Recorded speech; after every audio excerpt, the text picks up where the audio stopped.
melihat di depan. Ada jaminan luar biasa yang Tuhan sediakan bagi kita.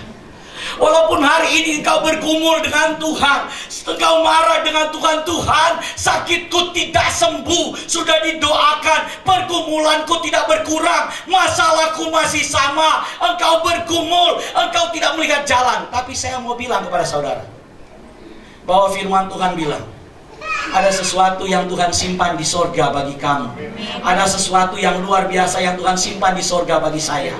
Dan itu tidak akan layu, itu tidak akan cemar, itu tidak akan berubah, itu tidak akan mengalami hal-hal yang tidak baik. Itu pasti baik buat kita. Itu jaminan yang Tuhan siapkan di masa depan. Amin. Sudah tersedia bagi kita. Jadi katakan hari ini, besok saya pasti lebih baik. Besok saya pasti Bilang, besok pasti saya lebih baik. Amin.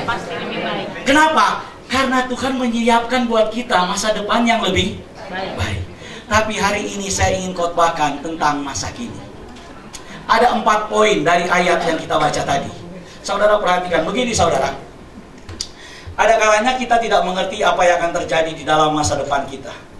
Tapi saya percaya firman Tuhan ini menjadi kompas buat setiap kita. Amin. Firman Tuhan ini menjadi pegangan utama buat kita. Kenapa? Karena kalau kita tidak bisa berpegang kepada hal-hal yang ada di dunia ini, kalau kita tidak bisa berharap kepada pemimpin-pemimpin kita di dunia ini, kalau kita tidak bisa kemudian mengharapkan sesuatu dari pemimpin-pemimpin kita yang cuma diam, maka Tuhan adalah tempat harapan yang tidak akan pernah mengecewakan kita. Amin. Amin. Karena itu saudara, kita akan belajar. Kenapa? Karena kalau saudara tidak mengerti, maka kita semua akan tersesat. Ada teman saya bilang begini, kamu mon nggak tahu, Jokowi itu senang main catur. Jadi langkah-langkahnya itu tidak terbaca. Saya bilang, ini kalau dia itu tidak terbaca, so jadi songkok dia. Tahu songkok? So jadi setan yang nggak kelihatan gerakannya. Tapi selama dia manusia, maka dia punya kepentingan. Karena itu berharap kepada manusia akan mengecewakan kita. Tapi kalau kita berharap kepada Tuhan, Tuhan tidak pernah mengecewakan kita. Bilang amin. Tuhan tidak pernah mengecewakan kita. Amin. Istri bisa mengecewakan kita, suami bisa mengecewakan kita berkali-kali pasti.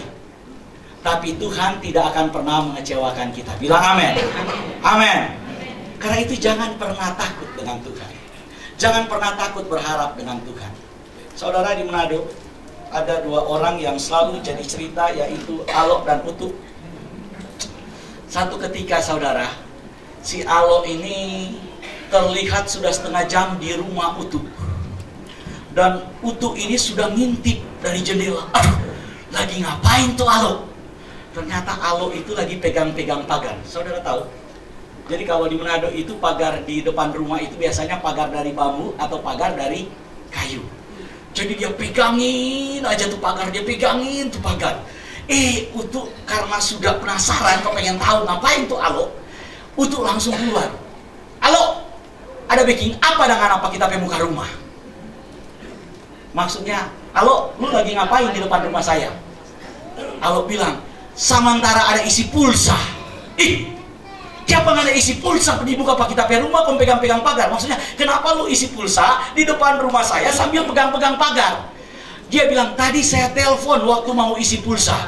Waktu saya telepon mau isi pulsa, operatornya bilang, tekan pagar. Jadi ini kita setengah jam ada tindis-tindis ini pagar, itu pulsanya nggak masuk-masuk. Saudara, si Utuk yang dengar itu, Utuk langsung bilang, masih bagus ngana cuma tekan pagar. Tadi malam kita ada isi tuh pulsa. Napa tuh operator udah bilang, tekan bintang. Ngana kira tuh bintang dekat. Saudara, kalau kita jadi kayak Alok dan Utuk, kita nggak akan ngerti, betul? Ada kalanya dunia ini membuat kita tidak mengerti. Disuruh tekan pagar, saudara. Dan saudara pencet pagarnya beneran. Disuruh tekan bintang, saudara berusaha menggapai bintang untuk dipencet.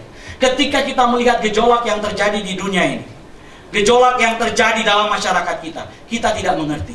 Tapi satu hal saya ingin katakan kepada saudara, apapun yang terjadi di dalam kehidupan kita, ada Tuhan dan firman Tuhan yang tidak akan mengecewakan. Slide yang kedua, saudara perhatikan. Ada 4 poin yang saya ingin sampaikan. Bagaimana kehidupan kita di masa kini. Yang pertama, pada ayat yang ketiga dikatakan bahwa kita dilahirkan kembali dalam apa? Dalam apa? Dalam kebangkitan apa? Kristus. Jadi kenapa kita harus dilahirkan dalam kebangkitan Kristus? Karena tadi di masa lalu kita ini jasad. Namanya jasad harus dikubur. Namanya jasad itu harus ditanam. Namanya jasad bangkai itu harus dikubur. Karena itu Yesus harus dikuburkan. Dan ketika dia dikuburkan, maka dia dibangkitkan. Ketika Yesus dibangkitkan, maka kita juga ikut dibangkitkan. Coba kita buka 1 Korintus. 1 Korintus pasalnya yang ke-15. Saudara perhatikan. 1 Korintus pasal yang ke-15. Kita baca mulai ayat 12. Tolong di 1 Korintus pasal 15, kita akan baca mulai ayat 12. Jadi, bila mana kami beritakan bahwa Kristus dibangkitkan dari antara orang mati, bagaimana mungkin ada di antara kamu yang mengatakan bahwa tidak ada kebangkitan orang mati? Kalau tidak ada kebangkitan orang mati, maka Kristus juga tidak apa? Dibangkitkan. Tetapi andai kata Kristus tidak dibangkitkan, maka sia-sialah pemberitaan kami, dan sia-sialah juga kepercayaan kamu. Lebih daripada itu, kami ternyata berdusta terhadap Tuhan, karena tentang Dia kami katakan bahwa Ia telah membangkitkan Kristus, padahal Ia tidak membangkitkannya. Kalau andai kata benar bahwa orang mati tidak dibangkitkan, sebab jika benar orang mati tidak dibangkitkan, maka Kristus juga apa? Tidak dibangkitkan. Ayat 17. Dan jika Kristus tidak dibangkitkan, maka sia-sialah kepercayaan kamu, dan kamu masih hidup dalam apa? Dosa. Demikianlah binasa juga orang-orang yang mati dalam apa? Kristus. Ayat 19. Jikalau kita hanya dalam hidup ini saja menaruh pengharapan pada Kristus, maka kita adalah orang-orang yang paling malang dari segala manusia. Tetapi yang benar ialah bahwa siapa? Bahwa Kristus telah dibangkitkan dari antara orang mati sebagai yang sulung dari orang-orang yang telah apa? Meninggal. Saudara perhatikan ayat ini. Firman Tuhan bilang, yang benar adalah Kristus telah dibangkitkan dari antara orang apa? Mati. Supaya apa? Supaya Ia menjadi yang sulung dari antara orang-orang yang telah meninggal. Saudara, tubuh kita di masa lalu ini jasad, dan ini harus berakhir. Tapi firman Tuhan bilang bahwa tubuh jasad ini akan dibaringkan dan mati. Tapi karena Kristus yang dibangkitkan itu menjadi yang sulung, menjadi yang pertama, menjadi contoh, menjadi frame, menjadi figur bagi kita, maka kita pun akan dibangkitkan bersama dengan Yesus. Amin. Jadi saudara, di dalam kebangkitan Yesus, saudara mendapatkan hidup yang baru. Di dalam kebangkitan Yesus, saudara dan saya memiliki kehidupan yang pasti, kehidupan yang kekal. Kenapa? Karena kehidupan lama kita sudah kita kubur bersama dengan kematian Yesus.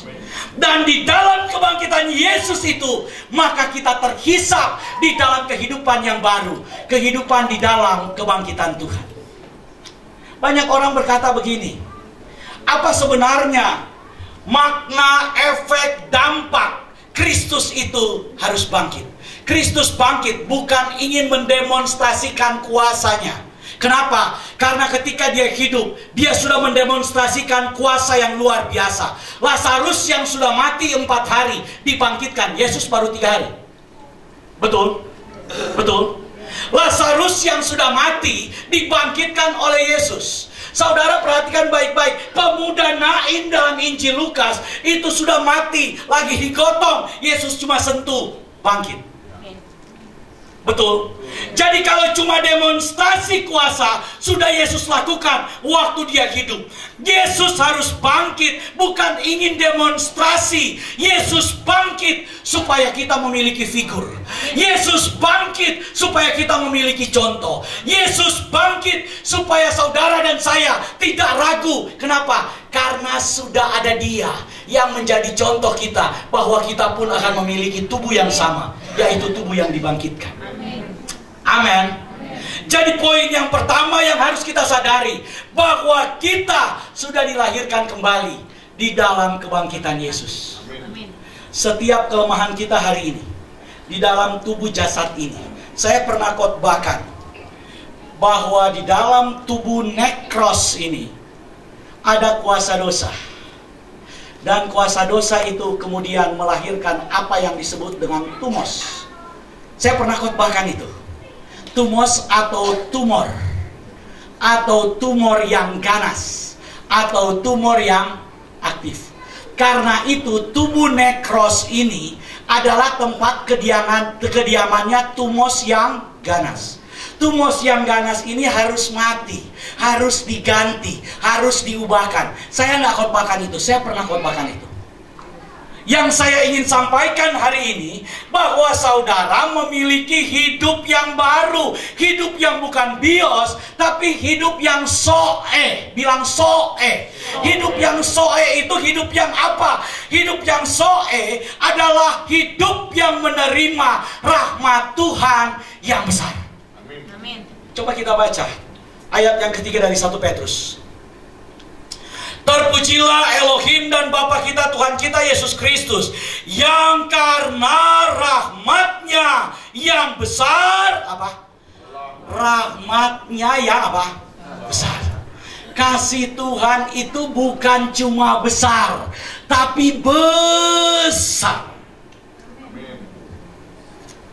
Saudara, waktu anak saya yang pertama itu masuk TK, dulu kalau ditanya kelas berapa, selalu dibilang kelas 0. Betul? TK kan itu dibilang kelas 0. Ditanya, kamu kelas berapa? Kelas 0. Ditanya, 0 apa? Dia bilang 0 besar. 0 besarnya gimana? Dia bilang 0 besar. 0-nya apa? Besar. Saudara perhatikan, kita nggak bisa mengekspresikan, menggambarkan bagaimana besarnya rahmat Tuhan buat kita. Tapi kasih Tuhan buat kita memang besar. Amin. Artinya apa? Artinya apa? Sebesar-besarnya kesalahanmu, kasih Tuhan lebih besar. Amin. Sebesar-besarnya pelanggaranmu, kasih Tuhan lebih besar. Sebesar-besarnya masalahmu, kasih Tuhan lebih besar.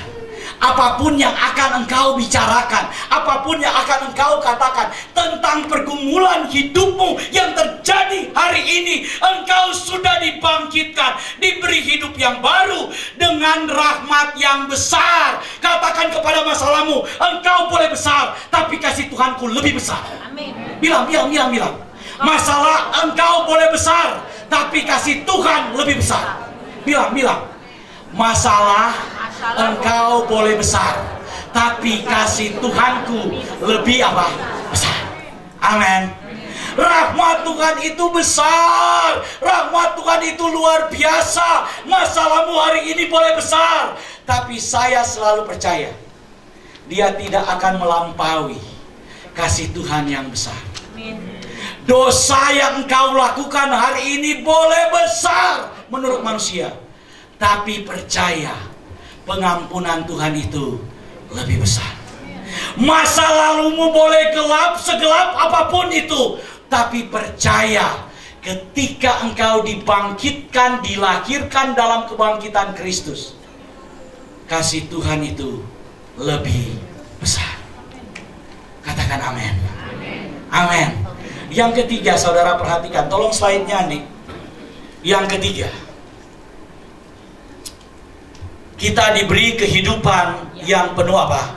Pengharapan. Saudara perhatikan, Bapa Tuhan kita Yesus Kristus yang karena rahmat-Nya yang besar telah melahirkan kita kembali oleh kebangkitan Yesus Kristus dari antara orang mati kepada satu hidup yang penuh apa? Pengharapan. Saudara, saya mau bilang, ketika dikatakan kasih Tuhan itu besar, maka pengharapan Tuhan itu penuh. Artinya penuh meluap. Amin. Pak Yuda berkali-kali bilang, kalau misalnya ada minuman di botol ini, dia minumannya itu cuma segini, ini bukan penuh.